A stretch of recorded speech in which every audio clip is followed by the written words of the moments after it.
اعوذ باللہ من الشیطان الرجیم بسم اللہ الرحمن الرحیم۔ ہمارا موضوع چل رہا تھا ترجمہ و مفاہیم قرآن کریم۔ تیسرا سبق ہے اللہ کی صفات کے بارے میں، ہم نے معانی کو بیان کیا، اب ہم نے آیات کا ترجمہ کرنا ہے۔ پہلی آیت ہے مالک یوم الدین، روز جزا کا مالک ہے۔ یا ایھا الناس اعبدوا ربکم الذی خلقکم والذین من قبلکم، اے لوگو اپنے رب کی عبادت کرو جس نے تمہیں اور تم سے پہلے والے لوگوں کو پیدا کیا ہے۔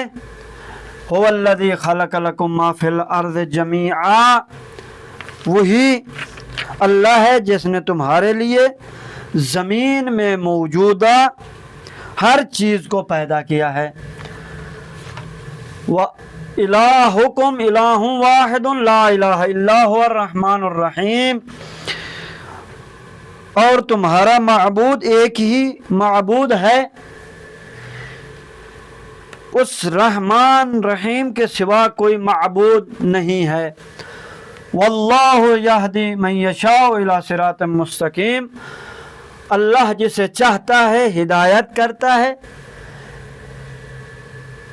اور یہی سیدھا راستہ ہے، یعنی اللہ جسے چاہتا ہے سیدھا راستہ دکھاتا ہے۔ ان اللہ ربی و ربکم فاعبدوہ ھذا صراط مستقیم، بے شک میرا رب اور تمہارا رب اللہ ہے۔ فاعبدوہ ھذا صراط مستقیم، پس اس کی عبادت کرو، یہی سیدھا راستہ ہے۔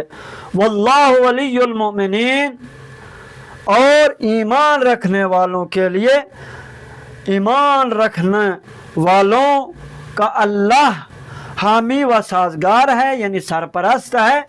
وَلِلَّهِ مُلْكُ السَّمَاوَاتِ وَالْأَرْضِ، اور زمین اور آسمان کا اللہ ہی مالک ہے، اللہ ہی کی ملکیت ہے۔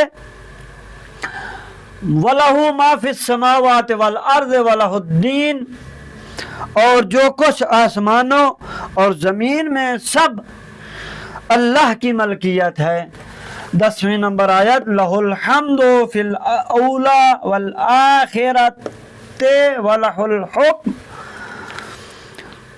تمام تعریف اس اللہ کے لیے ہے، دنیا میں بھی اور آخرت میں، اور حکومت اسی کے ہاتھ میں ہے۔ یہ ہم نے ترجمہ کر دیا اور انشاءاللہ آپ لوگوں کے لیے مفید ہوگا۔ والسلام ورحمۃ اللہ وبرکاتہ۔